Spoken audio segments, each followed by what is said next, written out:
કે વેદ અને સંતોના જે શબ્દો છે એ સમુદ્રના પાણી જેવા છે. સમુદ્રનું પાણી તમે સીધું પી શકો?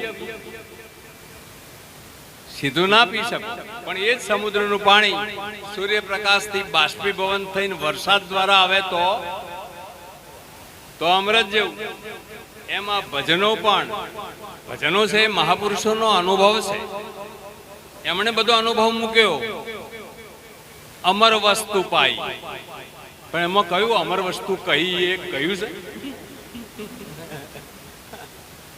ભજનમાંથી? એ તો એમને તો ખબર પડી એટલે લખ્યું એમણે કે અમર વસ્તુ પાઈ, પણ અમર વસ્તુ કઈ એ કોણ બતાવશે?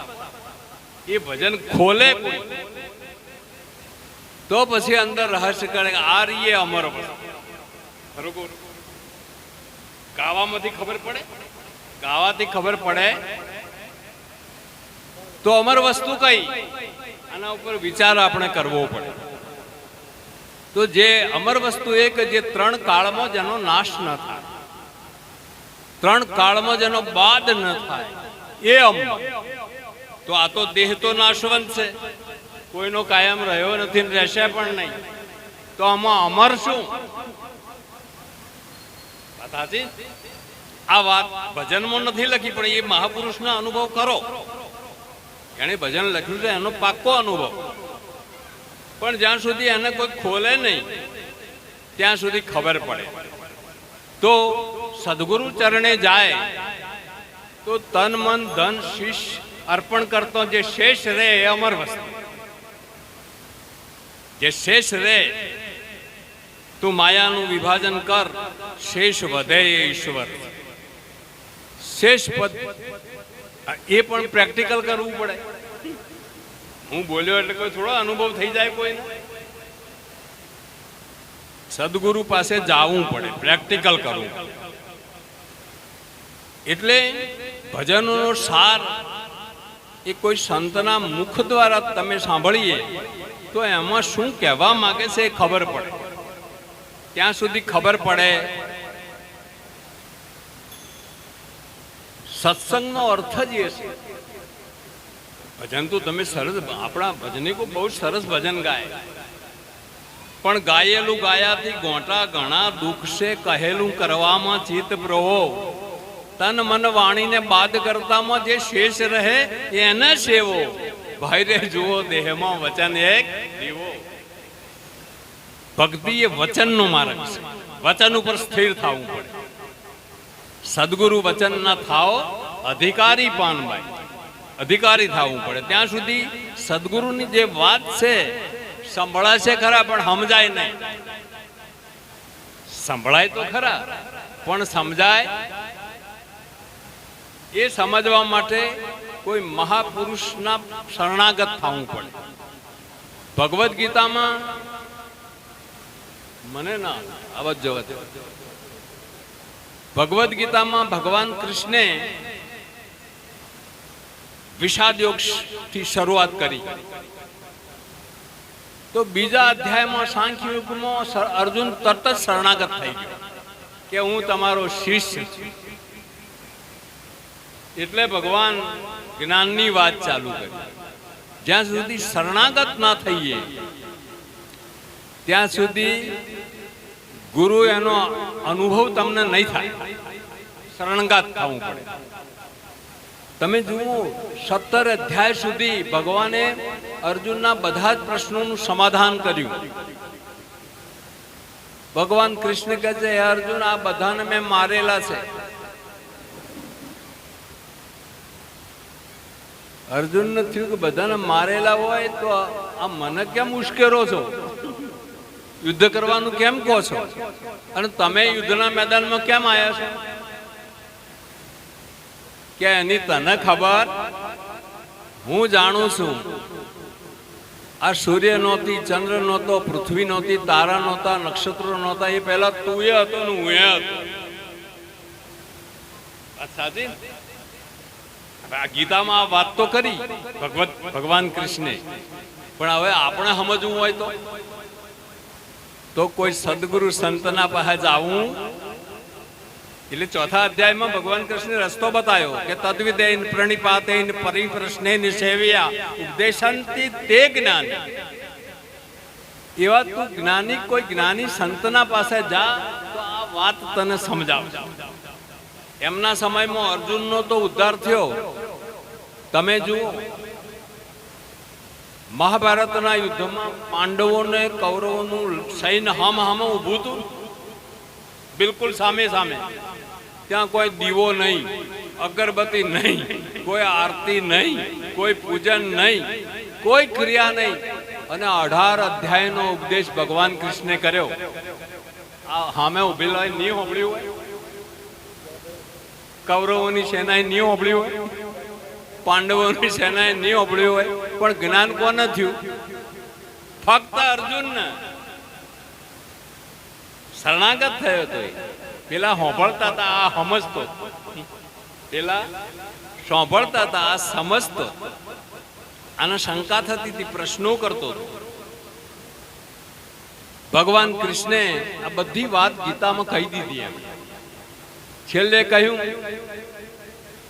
કે તું આ બધી માથાકૂટ છોડી સર્વ ધર્મ પરિત્યજ્ય મામ એકમ શરણમ વ્રજ. તારા બધા ધર્મો છોડીને તું મારા શરણે આવી જા. અર્જુન શરણાગત થઈ ગયો 17મા અધ્યાયમાં. તને પાપ નહીં થાય. ભગવાન કૃષ્ણ કહે તું આ બધાને મારી નોખે તો તને પાપ થશે. તું મારો મિત્ર છે, તું મારો સ્વજન છે, એટલે તને હું આમ આ ગુહ્ય જ્ઞાન તને કહું છું. અર્જુન પછી હિંમત આવી, હા મારું તો ગુરુ ને મારું તો પાપ થશે.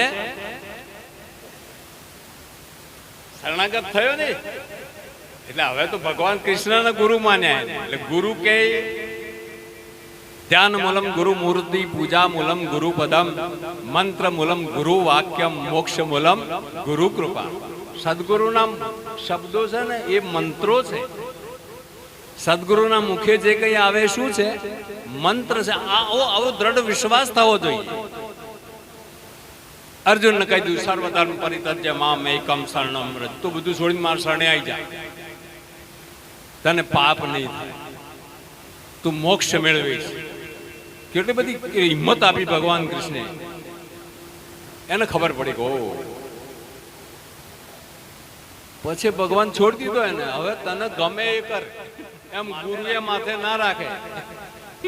ગુરુએ જ્ઞાન તો આલે, પછી સદગુરુ મળે પણ શિષ્ય ન સુધરે, વિમળ થઈ ના વાણી.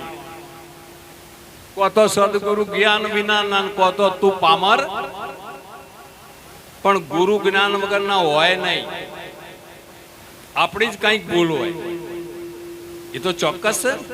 આપણી કઈ ઉણપ હોય. નિરાંત મહારાજે લખ્યું, અહિમુખ પડ્યું વિખ નીપજ્યું કદળી કપૂર કહાવે, ગંગા જળમાં ગંગા સરખું પૃથ્વી કાદવ થાય. સ્વાતિનું બિંદુ છે એ ધરતી પર પડે તો કાદવ થાય, પેલા વાંસમાં પડે તો કપૂર થાય, ગંગામાં પડે તો ગંગાજળ થાય, હાપના મોઢામાં પડે તો ઝેર થાય, અને છીપ નામની માછલીના મોઢામાં પડે તો મોતી થાય. આ બિંદુનો વોંક છે. ગુરુના જ્ઞાનનો જરાય વોંક નથી. આપણા પાત્રની ખામી. શિક્ષક એક ક્લાસમાં 50 વિદ્યાર્થીને ભણાવે નાગજીભાઈ, તો બધા પહેલો નંબર પાસ થાય? કોઈ પહેલો થાય, કોઈ બીજો થાય, કોઈ પાંચમો થાય, કોઈ છેલ્લો થાય, કોઈ નાપાસ થાય. આમાં ગુરુ શું કરે? ગુરુ કોઈ પહેલા નંબર પહેલો બેહાડીને ભણાવે? બધાને સરખું ભણાવે. હે રામ નામનું નાવડું મોય બેહી ગયું રોંક, એ અધવચમાં કૂદી પડે. એમાં સદગુરુનો શું વાંક? સદગુરુ શું કરે? એને સમજણ ના પડે એમનો, એને ભરોસો નથી, એને દ્રઢતા નથી. અર્જુનને પણ કહી દીધું તારે જેમ કરવું એમ કર. પછી અર્જુન કહે છે નાષ્ટો મોહ સ્મૃતિ લબ્ધા, મારું બધું અજ્ઞાન નાશ પાઈ છે, હવે તમે કહો એમ કરીશ. આવી સદગુરુના વચન પર નિષ્ઠા આપવી જોઈએ. હું કોઈ વખાણ નથી કરતો, પણ આમાં માધુરામ મહારાજ, અમારા કેશુભાઈ બેન, મોગીબેન, પેલા બધી બેન પોતાના ઉપદેશની તિથિ ઉજવે છે. આપણા જન્મની તિથિની ખબર નથી. ના ના, વાત હતી. અને ગુરુબોધ લીધો એ દાડાની તિથિ ઉજવે છે. તો એમને ધન્યવાદ છે, લાખો વાર વંદન છે. ગુરુ મહારાજ એમની ભક્તિમાં ખૂબ નિષ્ઠા વધારે, સૌ વાતે સુખી થાય એવી ગુરુ મહારાજને મારી પ્રાર્થના છે. વળી હું એમનો ગુરુ નથી, નક્કી છે ને, હું તો ગુરુભાઈ છું. અમે એક જ ગુરુના શિષ્યો છીએ, પણ છતાં ગુરુની જગ્યા ઉપર છું. એટલે ગુરુભાવ એમને ગુરુભાવ છે. આવો ભાવે થવો જોઈએ ને. શાસ્ત્રકારોએ તો એવું કહ્યું કે ગુરુ પુત્ર ગુરુ સમાન. હું સુરતમાં એક સભામાં ગયો હતો. હવે ગુરુના દીકરાને એ લોકોએ આમંત્રણ આપેલું. બિચારો ભોળો સાળો દીકરો, એને કોઈ આવડે નહીં, પણ ગુરુનો દીકરો એટલે એ લોકોએ સન્માન માટે બોલાવેલો. તો સભામાં બેસાડેલો. મેં કીધું, તમે બોલાયા જ છે તો ગુરુનો દીકરો ગુરુ સમાન છે, તમે મારા જોડે બેહાડો. આ તો એમ છે ને, શાસ્ત્રકારોએ લખ્યું ગુરુ પુત્ર ગુરુ સમાન. તમે જુઓ, મહાભારતમાં દ્રૌપદીના 5 પુત્રોને અશ્વત્થામાએ ઊંઘતા માર્યા. તો મહાભારતની વાત છે, મારા ઘરની વાત નહીં. હુતેલા હતા દ્રૌપદીના 5 પુત્રો. અશ્વત્થામા કોણ હતો? ગુરુ દ્રોણનો દીકરો હતો. અશ્વત્થામા ગુરુ દ્રોણનો દીકરો હતો. અને અર્જુનના આખા પાંડવોના ગુરુ કોણ હતા? દ્રોણ ગુરુ, એનો દીકરો હતો. ગુરુના દીકરાએ અર્જુનના 5 દીકરાઓને ઊંઘતા માર્યા શિબિરમાં. અર્જુનને ખબર પડી કે નિર્દોષ છોકરાઓને માર્યા છે. અર્જુને પ્રતિજ્ઞા કરી કે આ છોકરાઓને મારનારનો શિરચ્છેદ કરવો, એને પકડી લાવવું પાતાળમાં. અર્જુન અશ્વત્થામાને પકડીને લાયા અને દ્રૌપદીને આગળ નાખ્યો કે આનો હું શિરચ્છેદ કરવા માંગુ છું. દ્રૌપદી કહે, છોડી દો. તમે જુઓ તો આ દેશની સ્ત્રીઓ આપણા 5 દીકરોને કોઈ મારી નાખે અને મારનારના લાઈન નોખે કોઈ, તો આપણે છોડીએ? દ્રૌપદી કહે છે, એને છોડી દો, એનો શિરચ્છેદ ના થાય. કે કેમ? કે તો ગુરુનો દીકરો છે, ગુરુના દીકરાને મરાય. અર્જુન કે મેં પ્રતિજ્ઞા કરી છે, એનું શું? મેં એનો શિરચ્છેદ કરવાની પ્રતિજ્ઞા કરી છે. તો કે તમારી પ્રતિજ્ઞાનું સમાધાન થાય એ બ્રાહ્મણનો દીકરો છે. ગુરુ દ્રોણ કોણ હતા? બ્રાહ્મણ હતા. બ્રાહ્મણની શિખા તમે કાપી નાખો ને એના મૃત્યુ બરાબર. શાસ્ત્રીય અર્થ કર્યો દ્રૌપદી. શાસ્ત્રો જે કહે છે એ પ્રમાણે અર્થ કર્યો કે ગુરુનો દીકરો બ્રાહ્મણ છે. ગુરુ બ્રાહ્મણ, દ્રોણ ગુરુ બ્રાહ્મણ હતા. એનો દીકરો બ્રાહ્મણ છે. એની શિખા નામ ચોટલી કાપી નાખો એટલે એના મૃત્યુ બરાબર. છોડી દીધો અશ્વત્થામા. આ મહાભારતનું પ્રમાણ છે. એટલે પણ ગુરુના વચન ઉપર ભરોસો તો આપવો જોઈએ ને. ભક્તિ છે ને 2 બાબતની છે. એક તો ભાવ જોઈએ. ભક્તિ કરે નહીં ભાવ, દાશાતન દૂર રહ્યું. એને પૂરા ગુરુનું જ્ઞાન સદા પડદે રહે. ભક્તિ કરે ને ખાલી હરી હરી હરી હરી ભાવ જરાય ના હોય તો એનું ફળ નહીં મળવાનું. ભાવ વધે ને તો કિંમત વધે, અને ભાવ ઘટે તો 50 મણ એરંડા તમે હંગરો અને ભાવ વધે તો પૈસા વધારે ના આવે, અને ભાવ ઘટી જાય તો કંપની નુકસાનમાં જાય. એમ ભક્તિમાં પણ ભાવ વધે. હા, ભગવાન પ્રત્યે, સંતો પ્રત્યે ભાવ વધવો જોઈએ. ભાવ વધે તો સમજવું. કે આપણી ભક્તિ વધી છે, અને ભાવ વધે તો પછી વિવેક વધે. વિવેક વધે. હા, વિવેક અને વિનય બે વસ્તુ આવે. વિદ્યા એનું નામ, સા વિદ્યા યા વિમુક્ત. વિદ્યા શું છે? મુક્તિ અપાવે. વિદ્યા તમને બંધનમાં નોખે નહીં, વિદ્યા મુક્ત કરે. સા વિદ્યા યા વિમુક્ત, વિદ્યા મુક્તિ અપાવે. બંધનમાં નોખે તો અવિદ્યા. સદગુરુ સંત આવે ને એ તમને કે હજી તમારે 84 માં જવાનું છે, તો પછી હતું એનું એ જ છે. તમને મુક્ત કરે, વાત તો સાચી છે ને. અને આ મુક્તિ જ્યાં સુધી જ્ઞાન ન થાય ત્યાં સુધી મુક્તિ થાય. આ સંભળાય ખરા પણ સમજાય નહીં.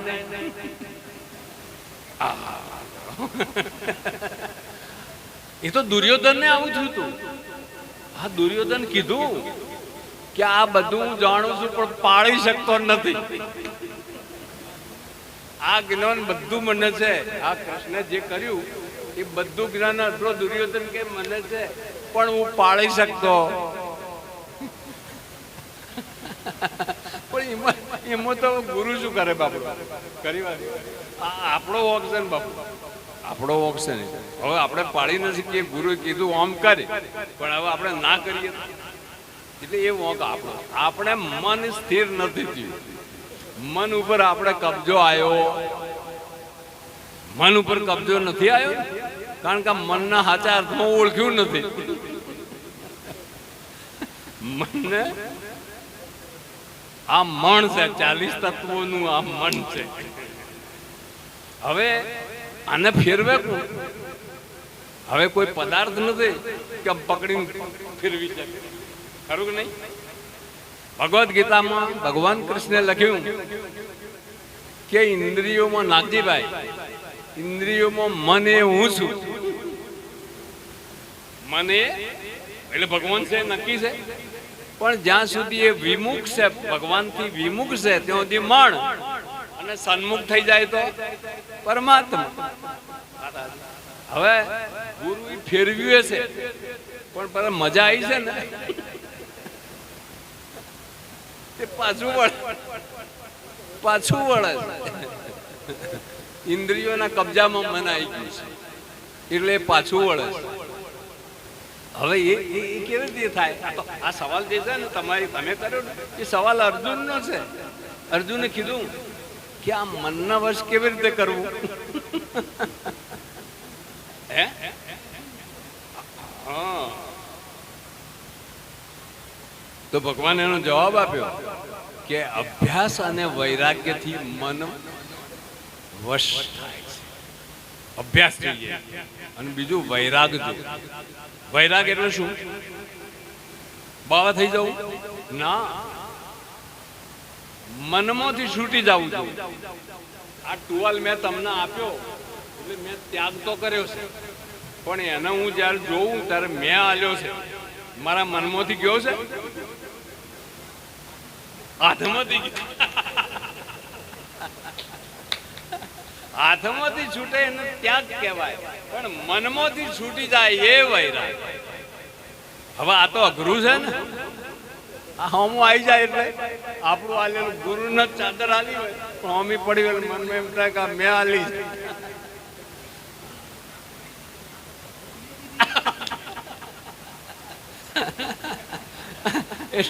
મનમાંથી ગયું.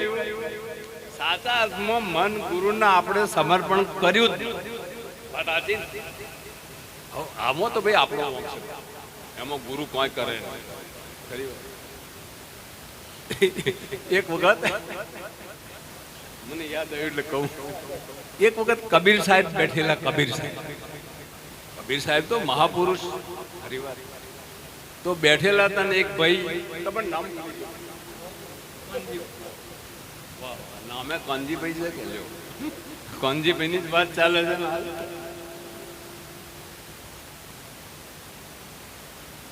સાહેબ બેઠા બેઠા વણતા હતા ને એક ભાઈ આવ્યો હતો કે બાપુ બાપુ મને બચાવો. સાહેબ કે શું છે? કે બાપુ મેં ચોરી કરી છે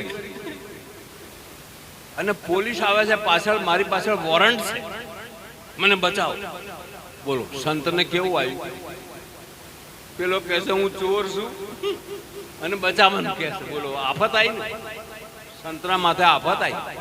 ચોરને બચાવવાનો ધંધો ઉભો થયો. પણ સંત છે ને બાપુ, એના પાસે જુગતી હોય. સંતના પાસે જુગતી તો પેલો રૂનો ઢગલો આગળ પડ્યો હતો, એટલે પાછું કરીને અંદર પહેરી જાય, જરાય હલતો નહીં, પહેરી જા જલ્દી. પેલો રૂ પાછું કરી અને અંદર પહેરી ગયો. પોલીસ આવી, એ ભગત કોઈ માણસના અહીંથી જતા જોયો કે આ એ ચોરી કરી છે, ચોર છે, એની પાછળ વોરંટ છે ને અમે એને પકડવા આવ્યા છે. સાચું બોલો, ક્યાં ગયો? કે આ રૂના ઢગલામાં, આ રૂના ઢગલામાં છે. એટલે એક હતો હાથે પોલીસ વાળો કે સાહેબ આ પાગલ માણસ લાગે છે, આ રૂના ઢગલામાં હોય, આ દાઢું બાડું વધી ગયેલું બેઠો છે. કબીર સાહેબ ને કહે છે, અલા ભગત સાચું બોલો, ક્યાં ગયો એ માણસ? કે બાપુ આમો છે.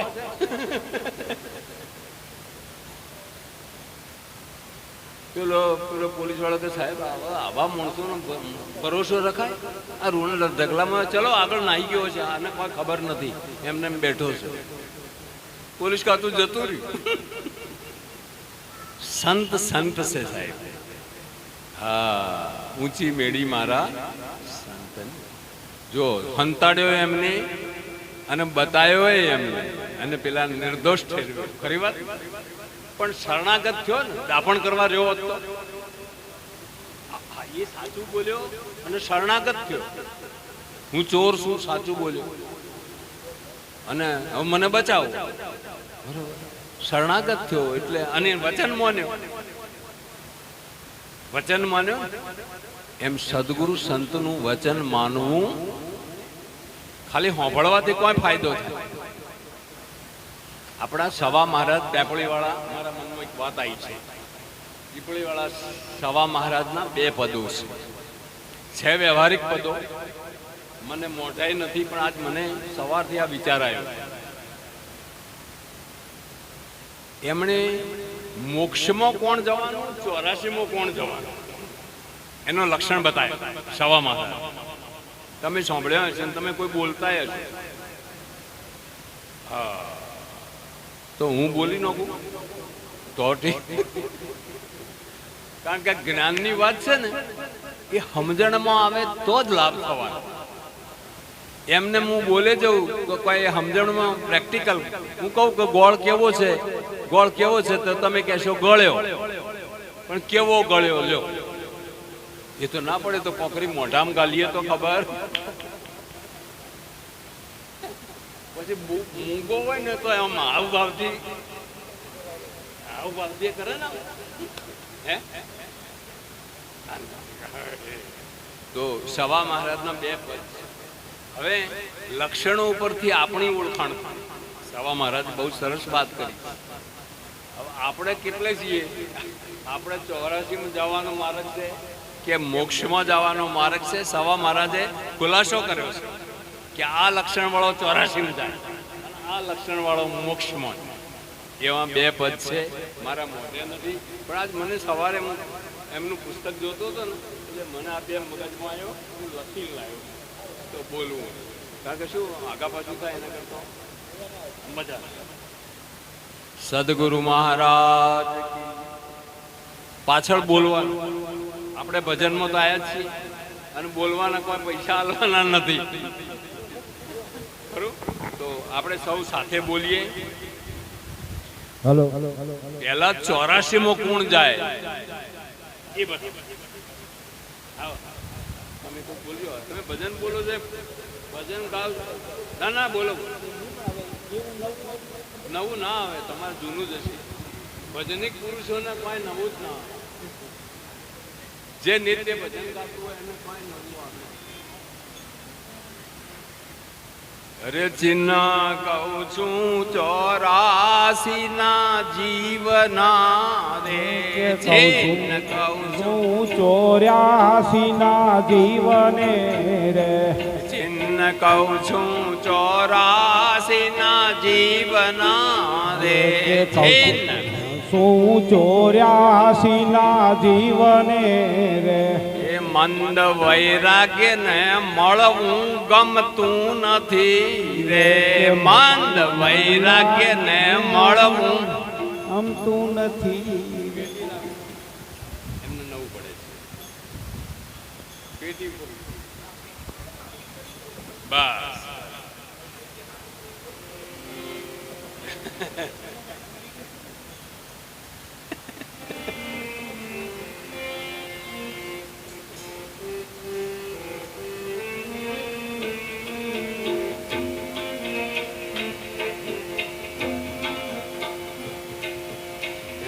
ચિન્ન કહું છું 84 ના જીવના રે ચિન્ન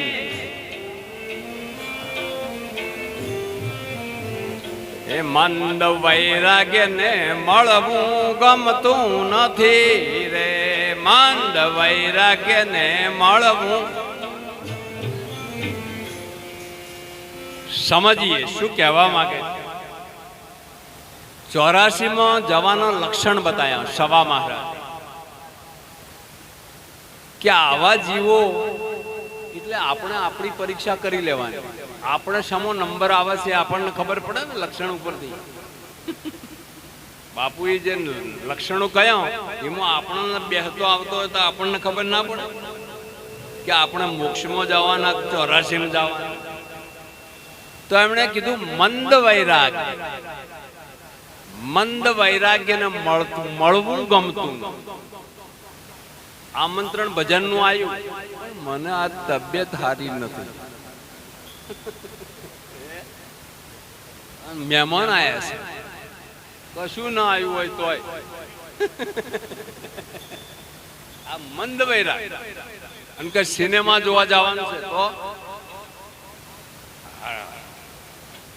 તો ફટ દેવું પડે કોઈને મળવું ગમતું નથી આવા ભાવ વાળું માણસ હોય 84 માં જવાનું